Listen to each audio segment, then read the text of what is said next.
Bismillahirrahmanirrahim. Baik, Imam Az-Zahabi mengangkat terlebih dahulu dalil-dalil dalam surah Al-Baqarah 190, A'udzubillahi minasyaitonirrajim, wa la ta'tadu innallaha la yuhibbul mu'tadin. Janganlah kalian melampaui batas. Sudah ada lingkup-lingkup agama, sudah ada tingkatan-tingkatannya, jangan dilampaui, jangan dilanggar. Nabi sudah suruh patuh, sudah patuh, selesai. Jangan berontak kalau tidak disuruh, tidak dilarang sholat, maka jangan berontak. Kapan terbuka pintunya, larang sholat, dilarang, dipukulin, baru itu lain. Jadi kita ikutin syariat.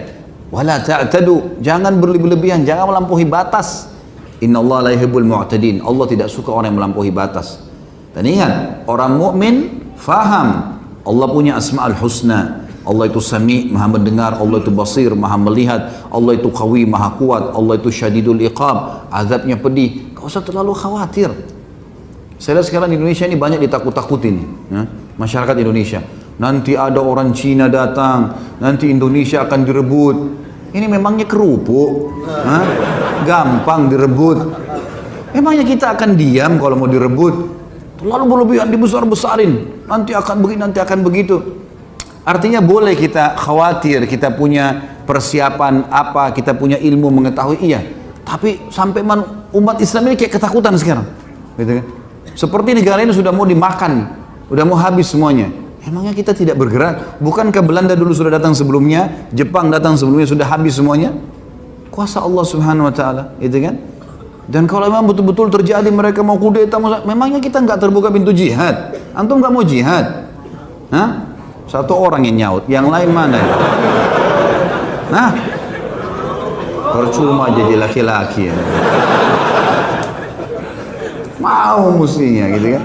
Kan terbuka pintunya, gitu kan? Jadi boleh kita, orang yang punya ilmu benar, dia menyampaikan, ya, dia mengingatkan boleh, tapi jangan terlalu berlebihan. Allah Maha Kuasa loh ini. Allah menyelamatkan Musa alaihissalam dengan tongkatnya dari Fir'aun. Musa alaihissalam dengan segelintir saja. Fir'aun tenggelam dengan seluruh kekuatannya. Sebagian orang mengatakan Fir'aun itu mengerahkan semua kekuatannya yang tidak pernah kalah dalam peperangan. Lebih dari 10.000 orang ditenggelamkan oleh Allah SWT. Allah menyelamatkan Nuh alaihissalam dengan kapal kayu dibuat dengan tangan mereka sendiri. Padahal seluruh dunia terjadi kiamat kecil pada saat itu. Bukankah Allah Maha Kuasa? Kenapa kita keluar dari lingkup itu? Ini masalah tauhid penting teman-teman sekalian. Meyakini tentang keesaan Allah dan kemahakuasaannya penting. Itu asas yang dibangun oleh Nabi SAW. Sampai waktu Umar dengan semangat, ya Rasulullah kita perangi ya Rasulullah. Senang hai Umar. Kekuasaan Allah lebih kuat daripada ini. Tunggu, belum saatnya. Belum saatnya, maka Umar dendam, gitu kan? Dan Umar akhirnya mengetahui. Setelah pembebasan kota Mekah, baru Nabi SAW panggil Umar. Hai Umar, bagaimana menurutmu sekarang? Dulu kau tergesa-gesa mau perangi Quraisy, lihat kalau kita dulu perangi dia, kemudian kita dikalahkan, habis kaum muslimin. Apa yang bisa terjadi? Lihat dengan kesabaran kita, lihat bagaimana kuasa Allah memberikan kemenangan-kemenangan, walaupun ada korban, ada segala, tapi kita menangkan akhirnya. Umar mengatakan, benar ya Rasulullah, saya menyadari bahwasanya pendapat anda jauh lebih baik. Jangan keluar dari masalah tauhid. Kita punya Allah SWT, Allah ini maha melihat. Allah bisa putuskan urat sarafnya seseorang seketika kok. Dan kita punya senjata teman-teman, doa. Doa itu menembus tembok, menembus rumah, menembus semua bodyguard. Masuk ke hatinya, kita bisa buat jantungnya berhenti berdetak dengan doa. Kan gitu. Ini harus difahamin ya. Jadi jangan terlalu bawa dalam lingkup ketakutan-ketakutan yang berlebihan, seakan-akan kita bukan orang yang berakidah. Allah alam, ini penting untuk digarisbawahi. Makanya Allah bilang jangan berlebihan. Sudahlah, tenang saja. Allah tidak suka orang-orang yang berlebihan. Agama Allah ini teman-teman sekalian, Islam, walaupun seluruh dunia bergabung tidak akan pernah binasa.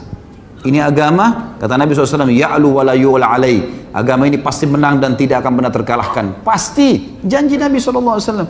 Kita ini teman-teman sudah jumlah umat Islam sekarang 3 miliar loh seluruh dunia. Di zaman Madinah dulu, itu Madinah kampung kecil. Sahabat sudah yakin dengan hadis-hadis seperti ini. Pasti kita akan menang, pasti kita akan menang. Sekarang antum kok ragu, gitu kan? Tidak perlu ragu dengan masalah itu. Kan gitu. Dan kita dijaga oleh Sang Pencipta Allah ini. Ada pengawas dari langit yang mengatur semuanya. Jelas ya? Ini yang jiwa-jiwa muda nih. Jangan terlalu semangat berlebihan. Artinya letakkan nanti pada tempatnya. Ada saatnya. Kalau jihad berkumandangkan silahkan. Di saf pertama kalau perlu. Kan gitu. Dan ini perlu digarisbawahi. Allah SWT juga berfirman, beliau yang angkat adalah dalam surah Al-Ahzab ayat 36, A'udzubillahi minasyaitonirrajim, wa may ya'sillaha wa rasulahu faqad dhalla dhalalan mubina. Barang siapa yang mendurhakai Allah dan Rasulnya, maka sungguh dia telah sesat dengan kesesatan yang nyata. Artinya, Allah dan Rasulnya sudah turunkan hukum, jangan sampai durhakai itu, sudahlah. Tiba saatnya berperang, tiba saatnya kita meredam. Kita mengikuti, kita sudah punya syariat dari Allah Subhanahu wa Ta'ala. Dan kita tidak boleh teman-teman sekalian mengucapkan kafir kepada siapapun, kecuali sudah jelas-jelas sampai hujjah padanya. Walaupun perilakunya itu adalah perilaku yang jelas, mungkin dalam lingkup pandangan kita bisa sampai pada kekufuran. Karena kata Nabi SAW di dalam hadis riwayat Bukhari dalam Kitabul Adab, nomor hadisnya 6103 dan 6104. Man qala, kata Nabi SAW, man qala li akhihil muslim ya kafir faqad ba'a biha ahaduhuma. Barang siapa yang berkata kepada saudaranya sama muslim, hai kafir, maka itu pasti kembali kepada salah seorang dari mereka berdua. Artinya akan mendapatkan hukuman kekafiran itu. Jadi kalau orang sedikit saja salah, kamu pasti kafir. Kamu fakir. Ini ada kelompok ini, ya, kelompok takfiri namanya, mengkafir-kafirkan orang. Tidak sekelompok kafir, ini kafir. Ini enggak benar semua. Dari mana ini?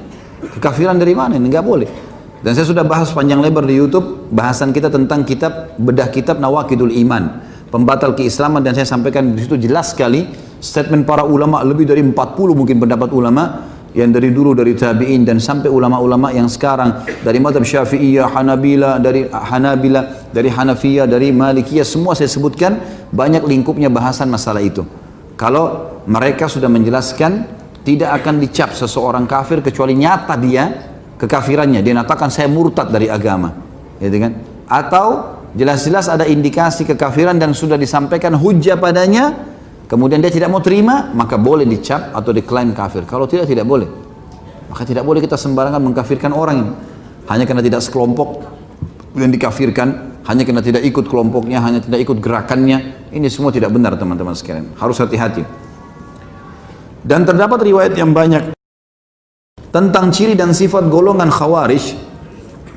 Khawarij adalah kelompok yang suka mengkafir-kafirkan orang lain. Ciri khasnya mereka itu sedikit tidak sepaham kafir, tidak sepaham kafir, langsung saja main kafir kaum muslimin.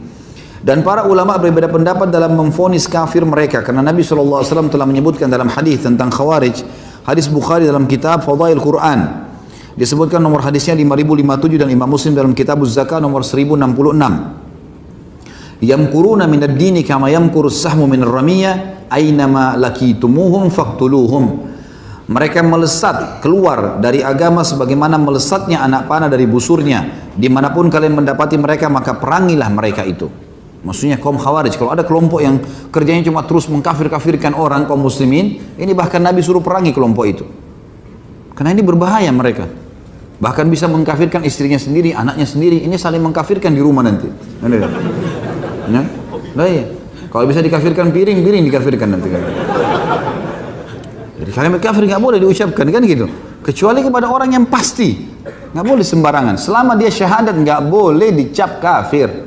Masih ingat kisah Usama bin Zaid yang membelah orang kan, yang membunuh orang? Pas lagi tangkis-tangkisan serang-serangan, Usama bin Zaid ini kalau nggak nangkis dibunuh nih sama orang itu. Maka begitu jatuh pedang orang tersebut, Usama mau tebas lehernya, dia bilang asyhadu an la ilaha illallah wa anna Muhammad Rasulullah. Syahadat orang itu. Usama berhenti bingung, ini bunuh atau enggak nih? Orang ini tadi mau bunuh saya, tapi sekarang syahadat. Dia bimbang. Tapi terlintas di hatinya, kayaknya bohong nih, kena takut lihat pedang. Tebas saja deh, mati. Sahabatnya Usama di sebelahnya mengatakan, hai Usama, bagaimana kau bisa bunuh? Orang sudah syahadat nih. Dia bilang, dia syahadat kena takut lihat pedang saya. Tadi dia sudah pedang-pedangan, tangkis-tangkisan sama saya, serang-serangan. Kalau saya tidak tangkis, saya dibunuh sama dia nih. Maka temannya berhenti, diam. Dilapor kepada Amr bin As, pimpinan perang pada saat itu. Amr bin As tanya, kenapa kau bunuh dia syahadat? Dia takut lihat pedang saya. Semua sahabat gak ada yang bisa jawab nih, karena ini juga sahabat. Tiba di Madinah. Pas tiba di Madinah, laporan pertama adalah, ya Rasulullah, Usama bunuh orang yang sudah syahadat. Kata Nabi SAW, panggil Usama, hai Usama, kenapa kau bunuh? Dia kan sudah syahadat, dia bilang iya. Kenapa kau bunuh? Ya Rasulullah, dia takut lihat pedang saya. Tadi bunuh-bunuhan sama saya nih, kalau saya tidak tangkis saya sudah dibunuh. Maka begitu pedangnya jatuh, saya angkat pedang baru dia syahadat. Berarti dia kena takut dengan pedang saya saja. Apa jawaban Nabi SAW? Benar kau lakukan? Enggak. Kata Nabi SAW apa? Asyaqaqta an qalbi. Apa kau belah dadahnya sampai kau tahu dia bohong atau tidak? Usama terdiam 2 kali. Asyaqaqta an qalbi. Apa kau belah dadanya sehingga kau tahu dia bohong atau tidak? Usama terdiam. Usama mengatakan, setiap Nabi ulangi SAW, hati saya menjadi kecil. Saya merasa bersalah. Nabi ulangi lagi. Apa kau belah dadahnya sampai kau dah jujur tahu jujur atau tidak? Terus Nabi ulangi. Kata Usama, sampai saya berharap masuk ke tanah mati tidak keluar lagi. Loh ya, saking beratnya kalimat itu, gitu kan? Jadi nggak boleh sembarang orang memvonis. Apalagi tadi kayak kelompok Khawarij, kelompok Mu'tazilah, memang mereka mengkafirkan kelompok lain itu. Kafir. Ini nggak boleh teman-teman sekalian. Kan itu.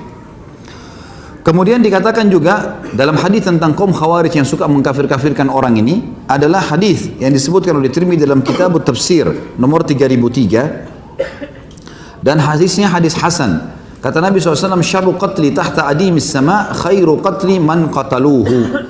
Mereka adalah korban terbunuh paling buruk di bawah kolom langit ini. Kelompok-kelompok yang suka mengkafirkan atas nama Islam ini lalu membunuh kaum muslimin pun sendiri dibunuh. Maka ini adalah kelompok orang-orang kalau mereka terbunuh paling buruk yang ada di muka bumi. Sedangkan sebaik-baik korban terbunuh adalah orang-orang yang mereka bunuh. Dan kelompok Khawarij pertama muncul dari seorang Badui yang datang kepada Nabi SAW lalu teriak-teriak dengan suara keras mengatakan, ya Muhammad, i'dil fa innaka la ta'dil. Hai Muhammad, adillah karena kau tidak adil. Nabi SAW marah. Ini orang mau minta sedekah. Begitu caranya. Kata Nabi SAW, akan keluar dari keturunannya orang ini. Kalian cemburu dengan bacaan Qur'annya, sholatnya, gitu kan, ibadah-ibadahnya. Tapi mereka keluar dari agama seperti anak panah yang melesit keluar dari busurnya.